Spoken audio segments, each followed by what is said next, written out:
Oh, it's a little windy. This is number 3, but I have things to do, so I'm not at San Antonio, but close. I want to do a few little updates. I'll talk loud. I know it's windy here. You know, when I left my house today, I'm going to document all this.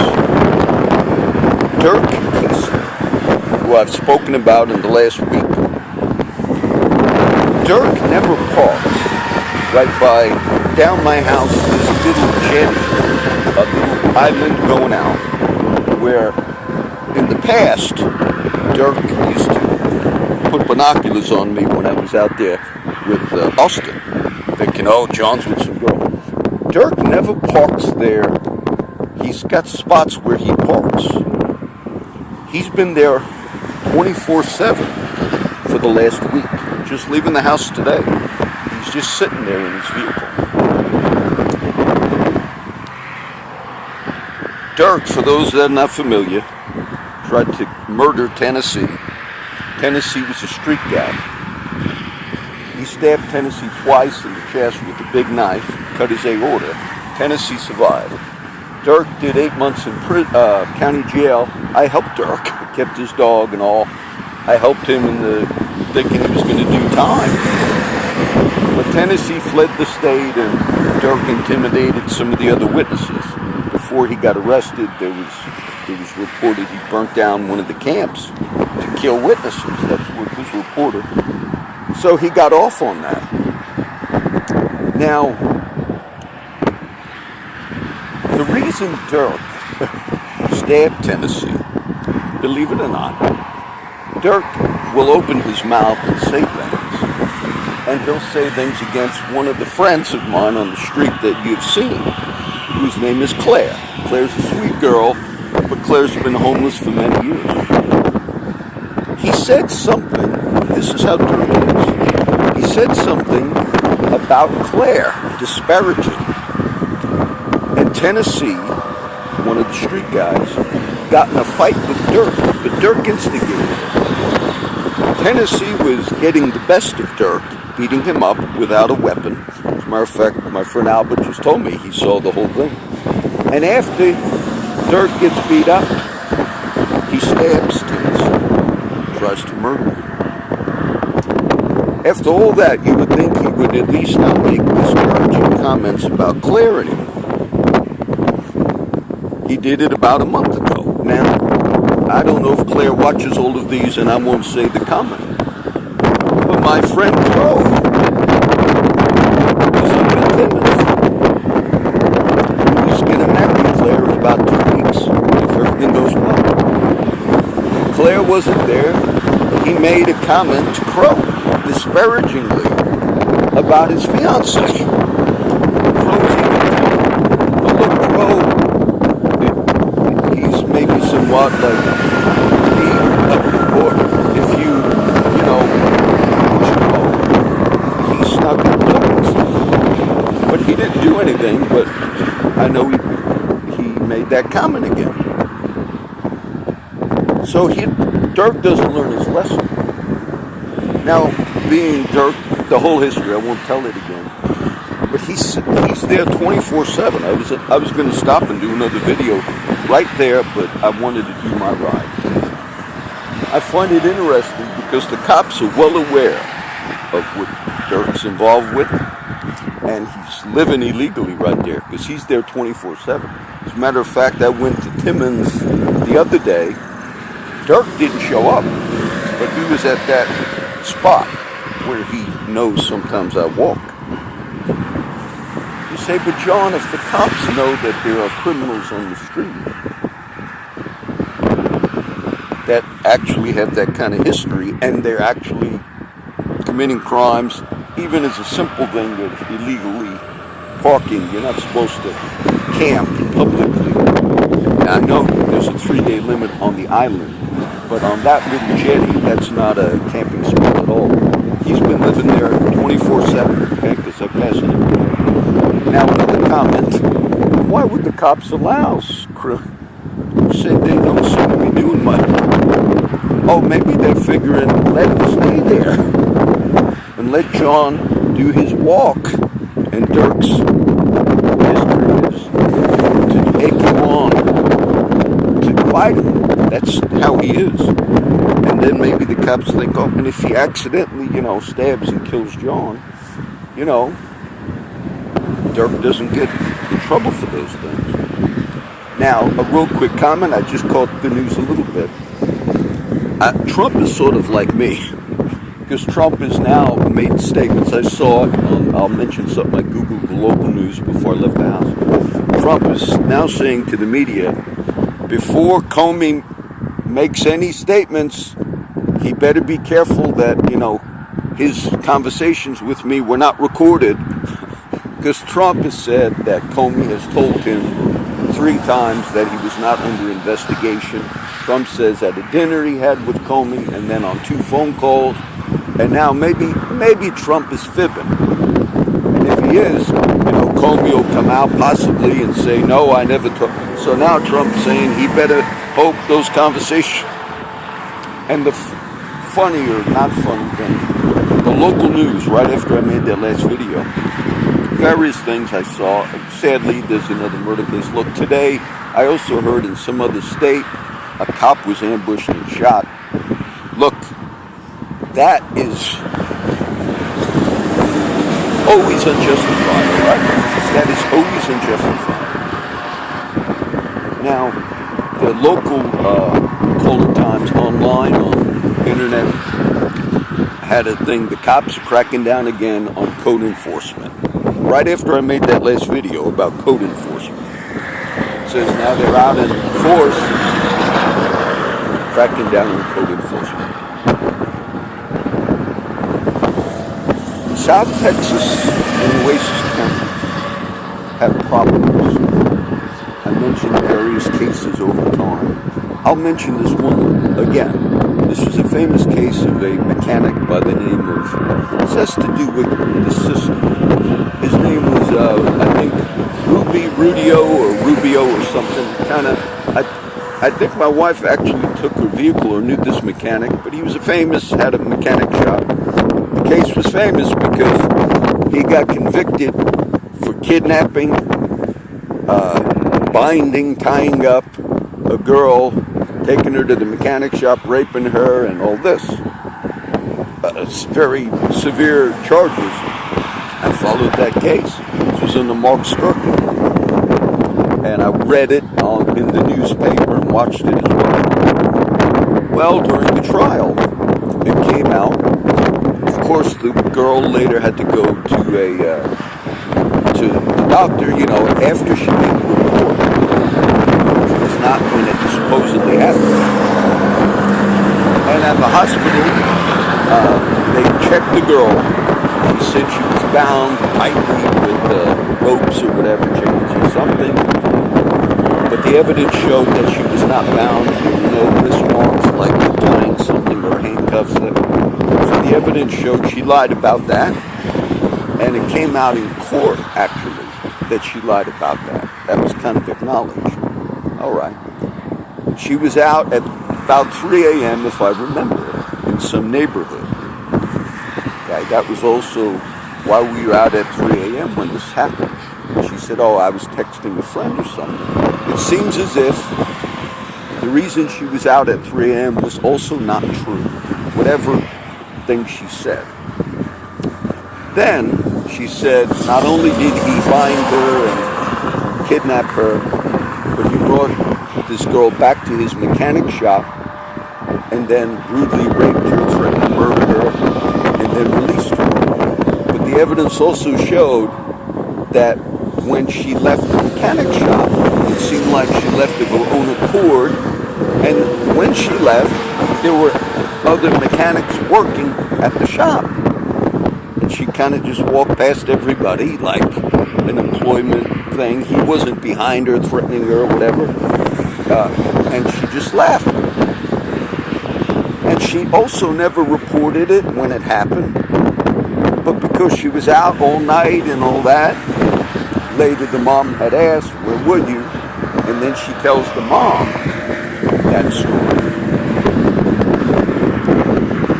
Well, the evidence showed that more than likely she wasn't held against her will because she didn't tell anybody. As soon as she got up in the morning and walked out of the auto shop, she didn't say to the other mechanics or anybody. She didn't walk out in the street and then call or go home or even immediately call 911 when she told her mom, "Where were you?" And that was the story. But the story was shown in court to be not true. The fiance of the mechanic, Rubio, also came out publicly in this case and said, "No, that's not what happened, but he's got that cocaine problem, that drug problem, and that's his only fault." So it seems as if maybe he was out using. Now, they didn't tell you the whole history of this girl, because amazingly, they convicted him and sent him up to prison. With all of that actually coming out in court. And that was in the Mark Skurka, and it makes you wonder, even if there were other witnesses, that when they investigate, even if other witnesses had said, "No, she lied, she was with us, she was out using," possibly, it makes you wonder whether they just destroyed all that evidence, Mr. Skurka, and now all of this, and of course he's in prison. I don't know if they gave him life. But when you have stuff like that within our community, and say now that we've got a new DA and all, look, all of those things have brought somewhat of a curse upon that county. I used to post, they had a study, a nationwide study of the most criminally corrupt counties in the U.S. I posted this link many, many times. I don't post this link anymore. But Nueces County was ranked number 2 in corruption and criminality as a county. Within the courts, within the judges, and all of that. It was ranked number 2. The county that was ranked number 1 was Dade County, Florida, where Janet Reno used to be the former Attorney General for Clinton. I found that astounding that Nueces County was number 2, meaning the counties, Chicago, whatever county Chicago is in, New York City, and all the. You would have think maybe you'd have more corruption, like where I grew up. No, this was number 2. Now, all of that has an effect also upon the whole economy of the county. I wanted to give you that update because I find it amazing that Dirk's been at that spot 24/7, living in that vehicle that he's in, that truck I showed you the other day. I don't know if I caught on video. It's illegal to stay. That's not a camping spot, and you're not supposed to live there. But I'm assuming the cops realize, oh, Dirk is right there where John lives. And now you're out in force again today, the colder times. We're going to do code enforcement. But stabbings, murders, residential shootings, breaking and entry, we really can't deal with any of that. Second most corrupt in the USA. But we're going to be out in code enforcement. I know there are good cops. I know some that I saw on the bicycles and all, they seemed okay. They seemed like they were actually referred to as quality of life improvement patrol. And I know the efforts are being made, but I wanted to do at least the third. I wanted to just make those comments. And when I watch those particular cases and I see that, it makes me, as Scripture talks a lot. I quoted the verse from Acts where Paul the Apostle actually used the term, God will smite you, you whited wall. And when I taught that, I'm not sure if I posted that one yet. I got about 4 teaching videos that have been regular posts. But Pastor Bill Cornelius from Church Unlimited, I shared some verses from Church Unlimited when I taught on the book of Acts the other day. And he used another translation where Paul the Apostle said, God will get you, you hypocrite. You sit here and claim to be, someone who upholds law, and you violated yourself. There's a higher standard when you think that it's like joking when I say how many officers are committing adultery, you say, well, that's a common thing. When you're in law, you have older officers, senior officers, and they are actually violating, that's a big commandment on the side of God. I recognize that that's a sin that's common in our society. But when you're in law, and you're also doing that, and yet you find like a code violation on somebody, like, well, we're going to enforce your fence is too high in Turtle Cove. That's a violation that our city cannot stand for. We're law enforcement, therefore we're meting out righteous law, and you yourself are possibly committing adultery. I'm sure many officers are sleeping with people they're not married to. But in the cases of these older officers, senior level guys who have gotten divorces and they got very young girls they're regularly fornicating with, say, well, yeah, that's nothing, but we're going to go ahead and put a lien on a house in Turtle Cove because the fence is 2 inches too high. Look, we got many problems within that county. Joe McCone is obviously the new mayor of the city. Judge Lloyd Neal is the county judge.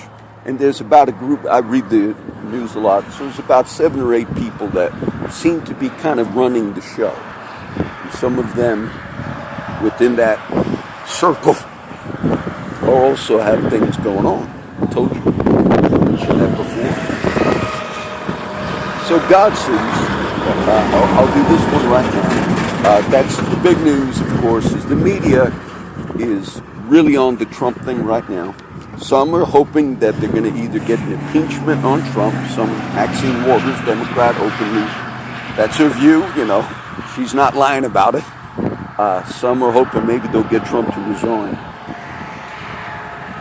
I don't know what's going to happen. I don't know how long these... but I predicted, you know, when Trump won, I wasn't a big supporter of either of them. But I said maybe it would have been better if Hillary won. I said that because I said the media is going to be nonstop.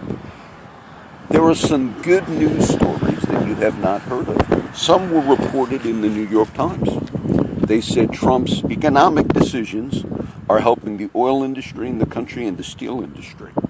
Already there's good news on the front because of some of the things he did. And you hardly ever see that reported. All you're seeing is the major story is now Trump is, did a Nixon thing. And I think Nixon fired, was it Archibald Cox, because they were investigating the Watergate. And so now the media's running like that. So for today, for all the good cops, look, that cop I heard on the news, I forget which state, he was ambushed and killed. All of that we condemn outright. We condemn outright. The people that are on the streets that are committing crimes, that's not acceptable. My time, all the guys you've seen me with over the years, every one of those guys knows John doesn't John doesn't drink, and they know the rules. You know, there were times I give you a ride. John, can you pick me up at a turnout? He knew my rule. He said, I'm not carrying anything on me, John, meaning meth or a pipe. They knew. Actually, they respected that rule. So, we want all of that to stop. We want the alcoholism in public and at the park. We want all that to stop. But I just find it interesting that the next push, according to Colder Times, was they're out doing code enforcement. Well, you got somebody openly that uses meth, history of, and he's at my spot. Right in my neighborhood, down the block of the Blue Jetty, where he knows I've walked. Look, I'm not afraid of Dirk. But Dirk's the type that even if he sees me doing a video, he'll yell something out at you. And he'll just wait. Because he did that just the other week, actually, made that statement to me about his fiance. The same person he spoke bad about that calls Tennessee to get in a fight with him. And then you got, say, John's not a loose cannon. I'm not on meth. Okay? But that guy's a loose cannon. And that's not the first time. He had a history of that back in Michigan, okay?